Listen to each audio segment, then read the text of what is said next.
The silence in space was a lie.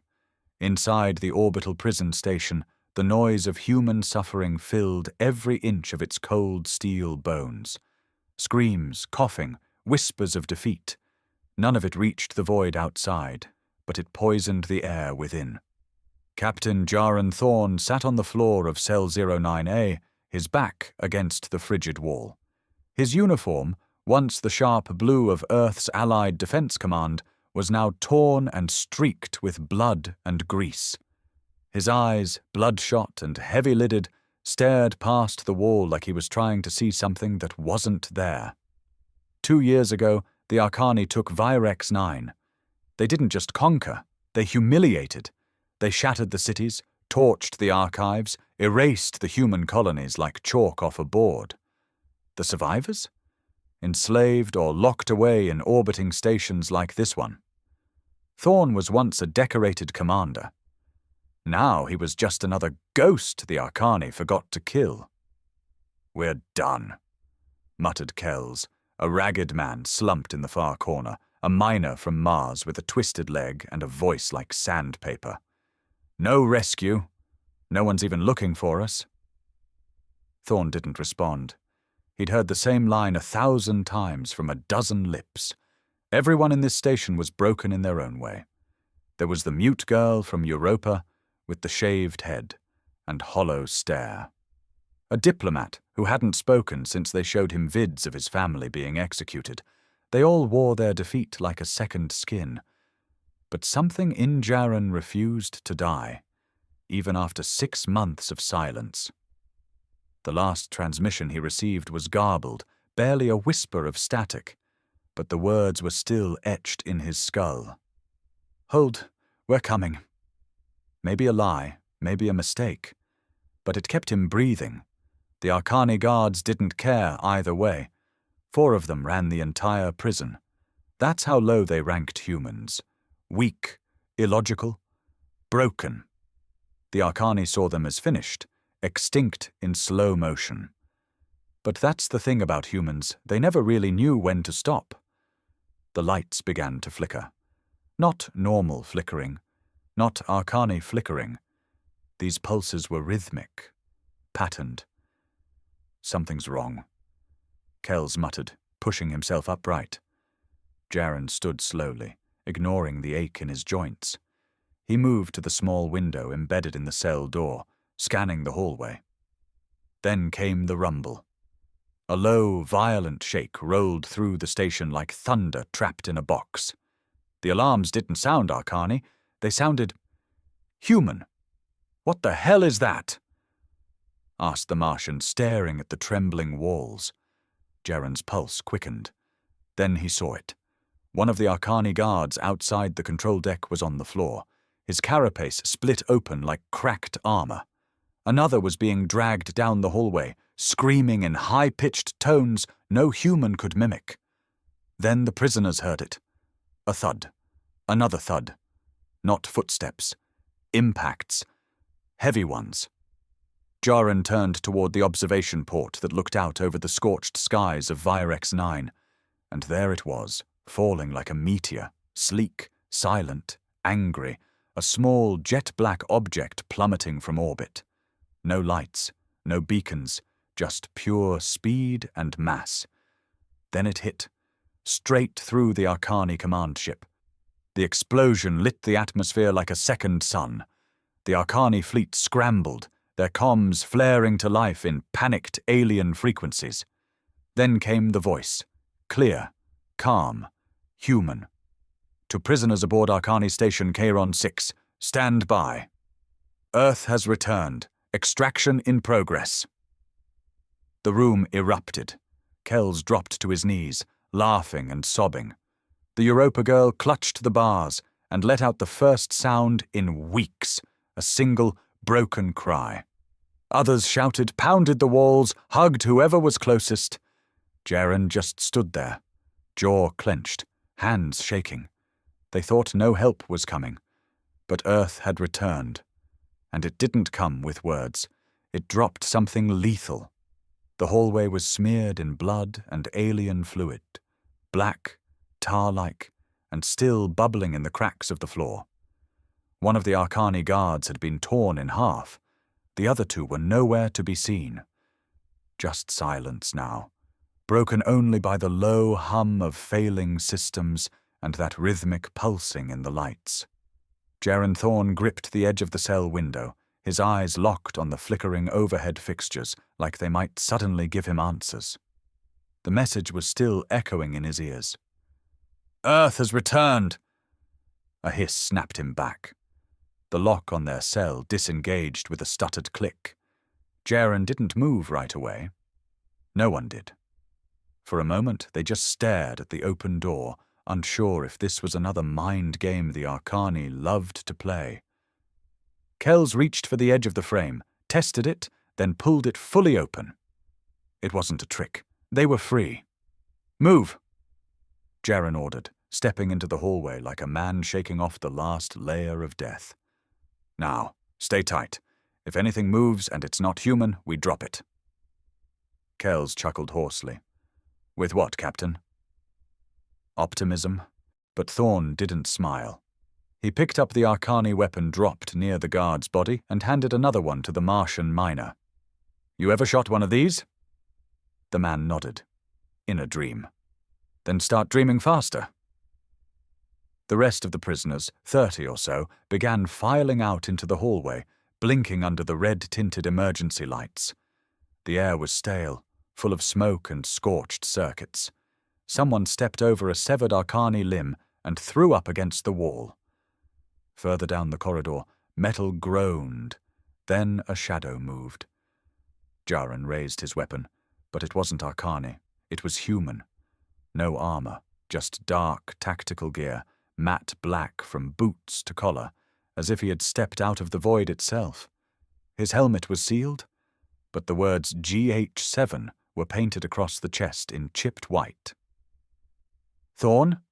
the figure asked, his voice distorted but unmistakably earthborn. Jaren froze.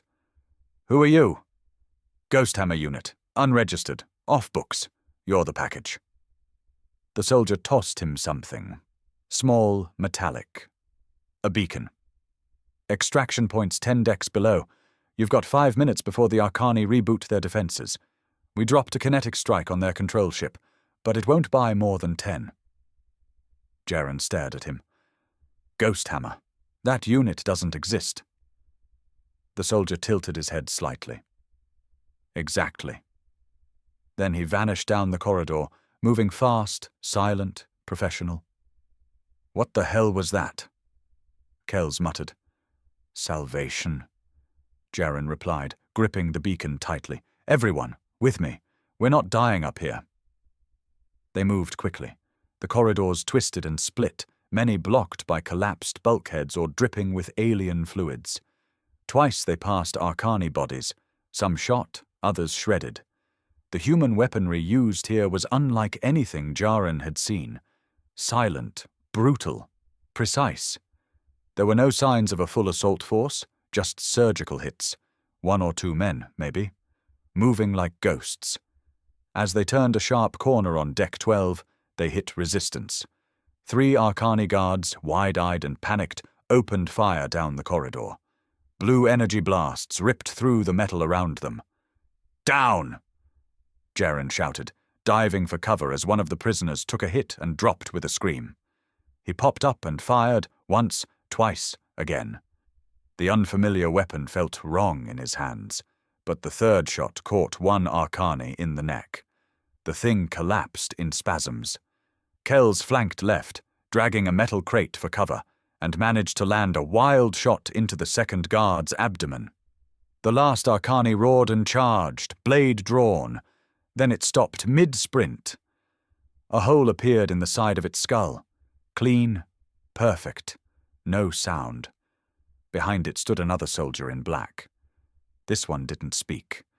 He just gave Jaren a single nod, then disappeared into the shadows again. Whispers spread among the prisoners like wildfire. "Who are they?" "What unit is this?" "They're not standard ops." But Jaren knew one thing for sure. Whatever Earth had sent back into the galaxy, it wasn't diplomats. It wasn't soldiers either.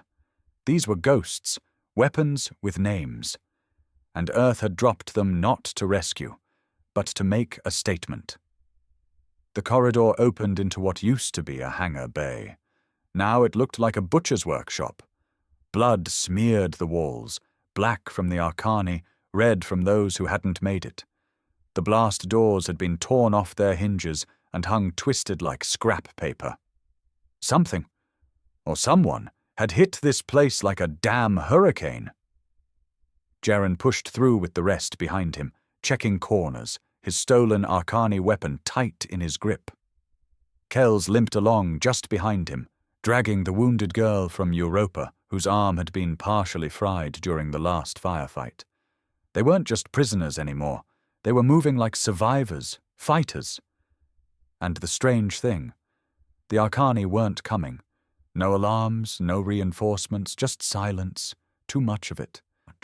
"Where the hell are they?" Kells whispered. Jaren didn't answer. He already had the same question crawling down his spine. The Arcani didn't just vanish. They were territorial, aggressive, prideful. For them to suddenly go quiet meant one of two things. They were dead. Or they were hiding from something. He looked across the hangar and froze. A hole melted through the floor plating, smoked in the far wall. Beyond it, a cargo tunnel lit in flashing red. And inside it, a shape. Not Arcani, not human, something in between.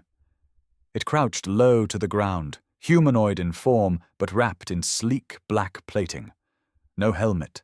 Its eyes glowed faint white. In its hand was a weapon Jaren didn't recognize, a long-barreled rifle, humming low like it was alive. The creature didn't move. Then it turned its head and nodded at him. Kells stepped forward. "What in God's—" The thing vanished, straight down the shaft, like mist sliding into the dark. Jaren felt his throat tighten. "I think that's ours." "That?" Kells said, nearly choking. "You sure?" Looked like a damn ghost. Or a machine. Jaren didn't reply. He didn't know what the hell it was. But it hadn't killed them. It had acknowledged them. That meant something. He checked the beacon, still blinking. The extraction point was below them, but they had to get to the drop shafts. He waved the group forward, motioning toward a service hatch that led into maintenance tunnels beneath the hangar. The corridors were tighter here, more claustrophobic. Rusty pipes hissed steam into their faces, and broken panels sparked overhead. They passed storage rooms that had been ripped open from the inside, as if the Arcani guards had tried to hide, and failed. Then they found the first body. A human. Not a prisoner. Not a soldier. A weapon. Black armor. But his helmet was off. He couldn't have been more than 25. Brown skin, buzz cut, jaw locked in a permanent sneer. Dead eyes wide open, but there was no fear in them, just intensity frozen in time. Pinned into his chest plate was a note. Handwritten. "If you're reading this, we're already in the ship's core. Tell Earth we made it count." Kells picked it up and swore under his breath. "They're not just killing Arcani. They're sacrificing themselves. No communications, no support. Just drop and die?" Jaren nodded slowly. "Ghost hammer. Suicide units." And suddenly it made sense. Earth hadn't sent a fleet. They didn't need a fleet. They sent ghosts, unregistered, untraceable. Men and women trained not to survive, but to erase everything they touched. The prisoners stared at the body. Some whispered prayers. Others just stared in silence. Jaren forced himself to move. They reached the vertical shaft a few minutes later. The lift was gone, disabled, but cables still hung from the ceiling. Someone had cut their way down already. "No choice," Jaren said. "We slide, one at a time, fast." One by one, the prisoners began rappelling down, some clumsy, others smooth from years of labor in low gravity. Jaren went last, his hands burning against the cable as he slid. At the bottom, the doors had already been blasted open. on the other side. Earth's answer. A single gunship. Old, scratched, patched in places with mismatched panels, but human-made. It waited with engines humming low, its ramp open. And next to it stood a single soldier, helmet off, eyes sharp.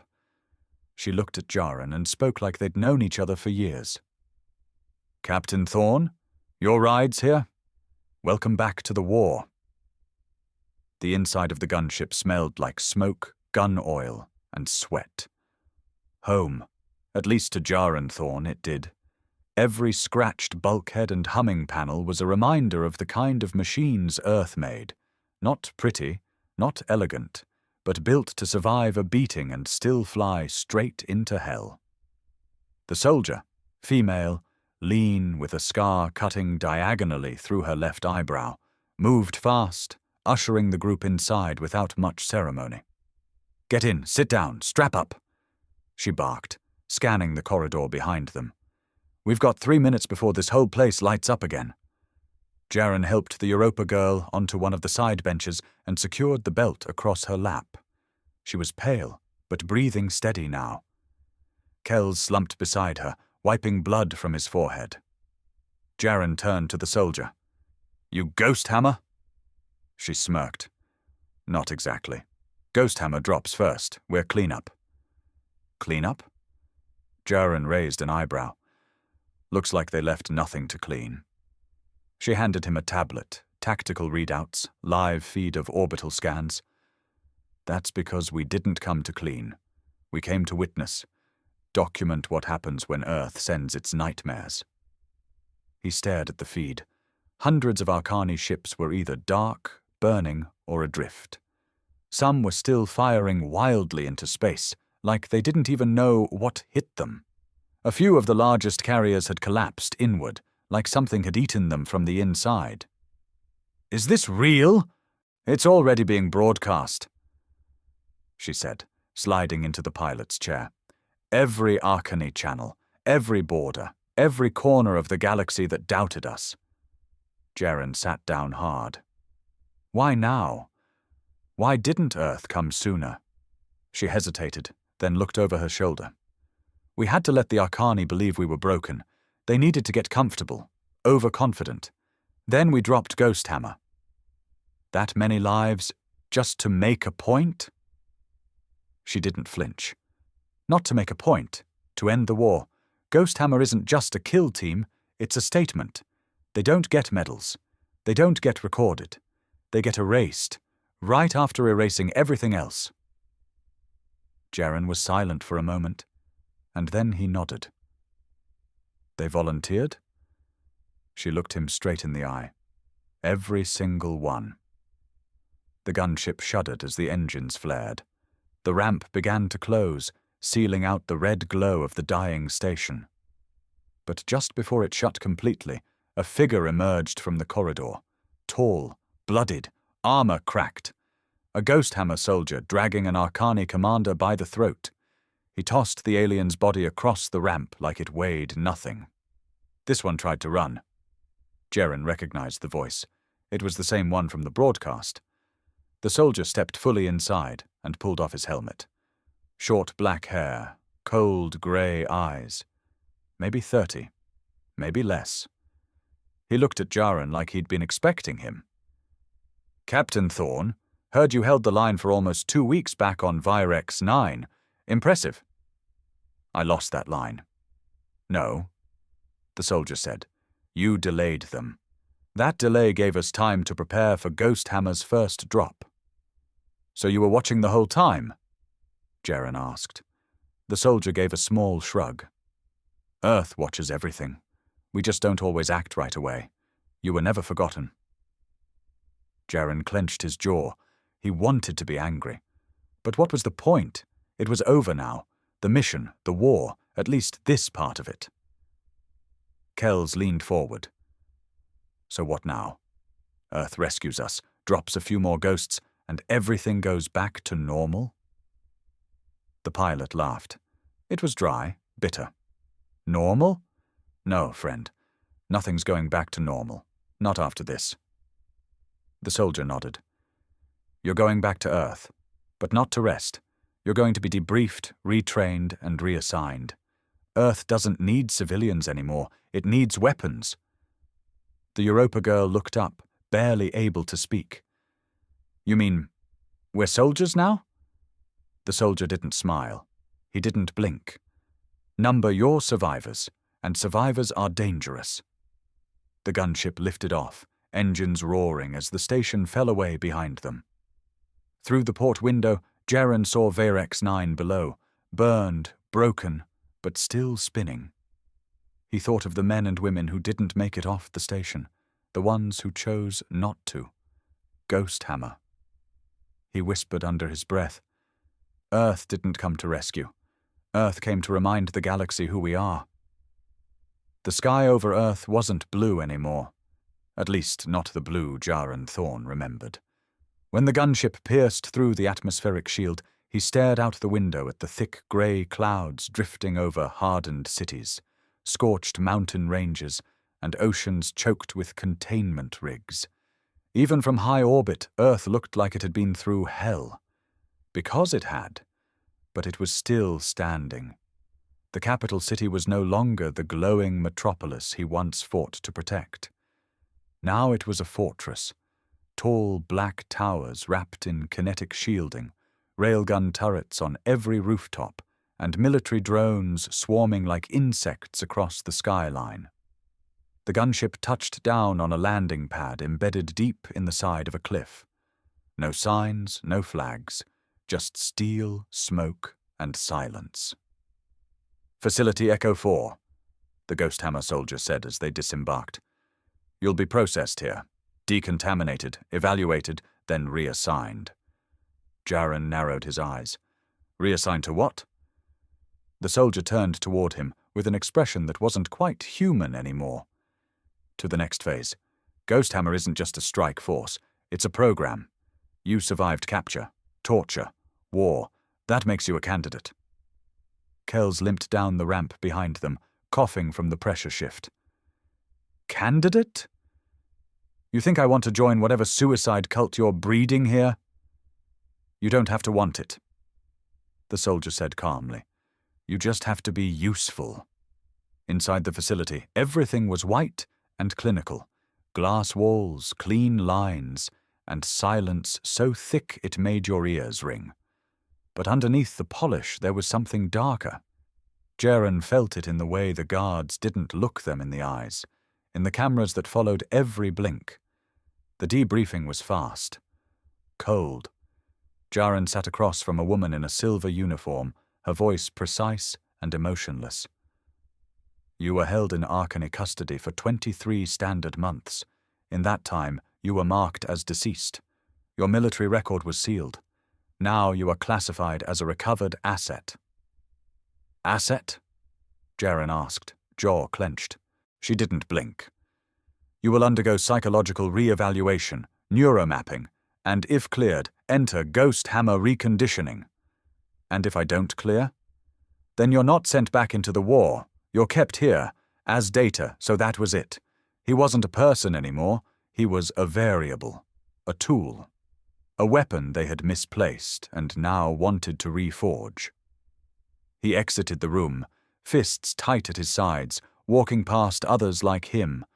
Prisoners once, now scrubbed clean, wearing simple grey uniforms, moving from test chamber to test chamber like shadows on a loop. Kells caught up with him in the hall, limping worse now. You see what this is, right? He said, whispering low. This isn't a rescue. It's a recruitment. Jaren nodded. Earth didn't come for us. It came for what we became. Later that night, if it could be called night, Jaren lay on a cot in a silent, glass-walled dorm with 15 others. Most of them were too numb to sleep. The girl from Europa sat curled in the corner, clutching her knees. A man from Ganymede was rocking slightly, whispering numbers to himself. And Jaren stared at the ceiling, playing that voice over and over in his mind. Earth has returned. Extraction in progress. It had sounded like salvation, but now he wasn't so sure. He had expected warmth, he got efficiency. He had expected relief, he got purpose. But maybe that was the point. Maybe Earth had changed so much it didn't have room for soft things like rescue. Maybe there were no heroes left, just survivors trained to look like them. A light above his cot blinked green. Then a tone. "Candidate Thorne, report to Lab 7. Ghost hammer evaluation commencing." He didn't move right away. Then he sat up slowly and walked out the door. Lab 7 wasn't a lab in the way Jaron Thorne had imagined it. There were no test tubes, no bubbling chemicals, no white coats. Just a long, dim room with a cold metal floor, walls lined with observation windows, and a chair in the center like something pulled from a torture chamber. Straps hung loose from the armrests. 2 soldiers flanked the door as he entered. Both were masked, unblinking, silent. They didn't need to speak. They just pointed to the chair. Jaron hesitated, then sat. The moment he did, mechanical arms folded out from the walls like spiders. One pressed a scanning disc to his temple, another jabbed a needle into his neck. The straps locked around his wrists and ankles, not tight, but final. A calm, synthetic voice spoke from a hidden intercom. "Cognitive sync initializing. Do not resist memory surfacing." Jaron's vision dimmed, the ceiling blurred, his breath slowed involuntarily. Then the memories came, ripped from his mind like pages from a book. He was back in the trench outside Varex 9's capital outpost. The sky was burning, his squad screaming, the Arcani charging in, blades out, no mercy. He remembered the moment his second-in-command, Lieutenant Holden, was torn in half beside him. The way her blood hit his face, the sound it made. The machine made no judgment, just watched. Then it shifted. The prison station. Day 129. Kells coughing up blood beside him. The Europa girl trying to hang herself with torn cloth. Thorne holding her up, whispering something. He couldn't remember what. Just that her eyes stayed open afterward. The scan dug deeper. Analyzing resilience markers, emotional suppression levels, high, cognitive fragmentation, moderate, empathy decay, within tolerance. The door opened. A man in full ghost hammer armor entered, helmet off. It was the same soldier from the gunship. He walked slowly to Jaron and crouched in front of him, expression unreadable. "You're angry," he said quietly. Jaron didn't answer.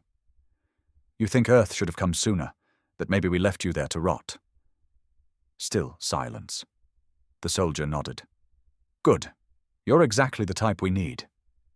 "Need for what?" Jaron rasped, his voice dry from the injections. "For retribution." He stood and walked around the chair. Ghost Hammer isn't just about killing.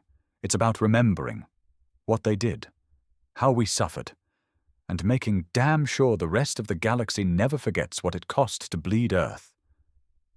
The straps clicked open. Jaron slumped forward slightly, gasping. "We don't force anyone," the soldier said. "You can say no, stay here, get reassigned, live out the rest of your years in some underground sector." He leaned in close. "Or you can drop with us. No tags, no trace, no limits." Jaron looked up. His hands shook. "They turned me into something," he said. "They turned all of us into something," the soldier replied. "You either own it or let it eat you." Later, they took him to another room. Darker, colder. 4 others stood inside, all silent, all staring. Candidates, survivors, soon-to-be ghosts. A new uniform was waiting for him, matte black, no insignia. The kind you don't wear into battle unless you've already accepted you might not come back. Jaron picked it up slowly, running his fingers across the fabric. It felt like death, but also for the first time in years. It felt like control. He looked at the others. They nodded. No words, no questions, only understanding. This wasn't about rescue anymore. This was about rebuilding a species the galaxy thought was broken. And every ghost hammer drop was going to remind them that humans don't disappear. They come back, with vengeance. They didn't call it training. They called it reconditioning. Jaren Thorne learned quickly that Ghost Hammer didn't follow any doctrine he'd known back in the regular military. No formations, no chain of command, no safety nets. The instructors didn't wear names or faces, just black helmets, voice modulators, and pain behind every word. Each day was a different hell. Gravity shifts, sensory deprivation, hallucination injections, zero-light navigation. They taught him to hold his breath in a vacuum chamber for 90 seconds while being electro-shocked. They dropped him into a meat locker with live Arcani prisoners and told him only one was an enemy. The others were refugees. Then they turned out the lights and made him choose. The price of guessing wrong was permanent. He passed. Barely. They made him forget how to sleep, and then taught him how to kill while sleepwalking. They didn't teach him how to survive. They taught him how to end. Weeks passed, or maybe months. Time didn't feel real in Echo 4. He stopped talking unless necessary, stopped dreaming. His old memories didn't haunt him anymore. They had been processed, filtered, turned into useful anger. Focused rage.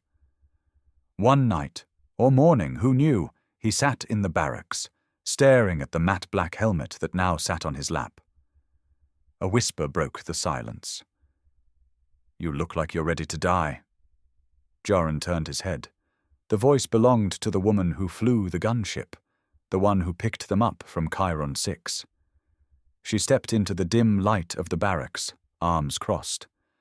"I'm not," he said. She smiled faintly. "That's what makes you perfect." He blinked. "What are you doing here?" "They pulled me into Ghost Hammer last cycle. After I saw what you did on the station, they fast-tracked my reconditioning." "You're flying, not dropping." "Not anymore." She held up a sealed case. Inside, her own armor, same make, same death black, no markings. "You ready?" she asked. Jaren didn't answer, just stood. He picked up his helmet and slipped it over his head. The seal hissed. The world outside dulled. And then, through his new HUD, a mission brief lit up. Just one line. Target, Arcani Biological Command Vault, Sector Ionis. Priority, eliminate. Extraction, optional, optional. He stared at the word longer than he should have. Ghost Hammer didn't rescue. They replaced. Wherever they dropped, something else walked out. Something Earth no longer called human out loud. As the dropship began to rumble beneath their boots, the 5-man team loaded in silently. No one spoke. No one prayed. Jaren stood at the edge of the ramp, his body humming with tension. Then, for the first time in what felt like forever, he smiled. Barely. "Let's give them something to remember." The lights turned red. The ramp lowered, and Earth dropped its ghosts. The wind tore at them as they fell, 5 figures in black, cutting through the upper atmosphere of Ionis like silent missiles. No communications, no music, no screaming engines. Just the hiss of descent and the tight vibration of gravity re-entry. The world below grew closer. Arcani territory, lush with bioengineered terrain, crawling with tech-organic defenses and living weapons.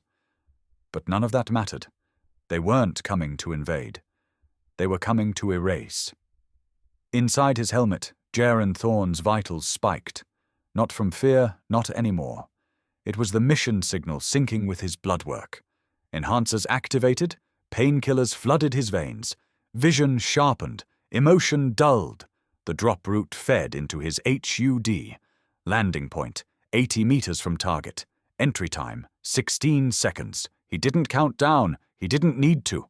The moment they hit, the jungle canopy shredded around them.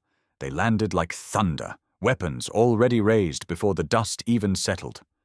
Arcani sentries swarmed within seconds. Sinewy, pale beasts, part armor, part organism, leapt from the trees, spitting plasma. Jaren's rifle didn't fire bullets. It fired spikes of hardened antimatter, each shot exploding with blue fire and silence. One Arcani dropped, then two more. Behind him, the woman from the gunship, now codenamed Spire, swept the line with a wide-band pulse weapon, turning a nest of Arcani scouts into slush. Another Ghost Hammer trooper, tall, wiry, known only as Grin, ran up a vertical wall like gravity was a choice, stabbing a detonator into a sensory root node. It blew seconds later, severing the facility's early warning systems. In less than a minute, they breached the vault wall. The Arcani didn't understand.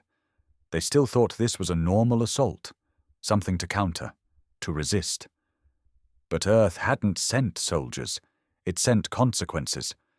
Jaren moved through the corridors like a phantom, his steps barely making a sound. The Arcani fled deeper into their own base, shouting in their language, triggering security waves, turrets, bio-locks. None of it slowed Ghost Hammer down. Each room fell like a breath, each life taken like a sigh. When they reached the central chamber, the biological control matrix of the Ionis sector, they didn't plant bombs. They uploaded a virus, hand-coded back on Earth by engineers who had lost children in the first wave of the Arcane conquest. The virus didn't just destroy files, it rewrote Arcane genetic blueprints, turned their command species into liabilities, broke their breeding cycles, scrambled their hive chain structure. In one push of a button, Earth didn't just kill this vault, it made it useless. Jaren watched the matrix rot in front of him, wires melting, spores recoiling in on themselves. Then the Arcani High Operator emerged, tall, armored, ancient. This one didn't run. He snarled in what translated roughly as, "You think this ends with you?" Jaren lifted his rifle and answered without emotion. "Number, but it sure as hell starts here."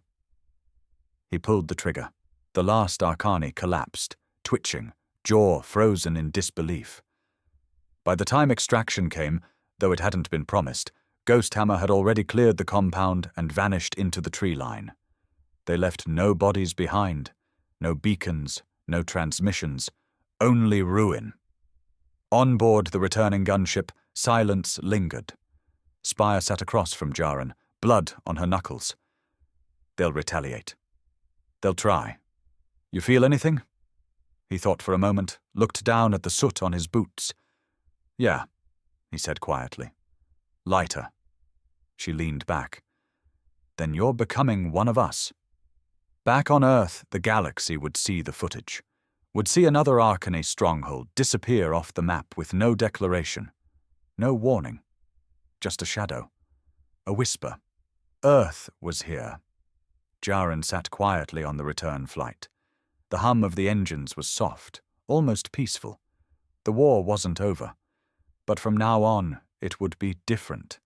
Because the galaxy finally understood what it meant when humanity stopped asking for help and started sending ghosts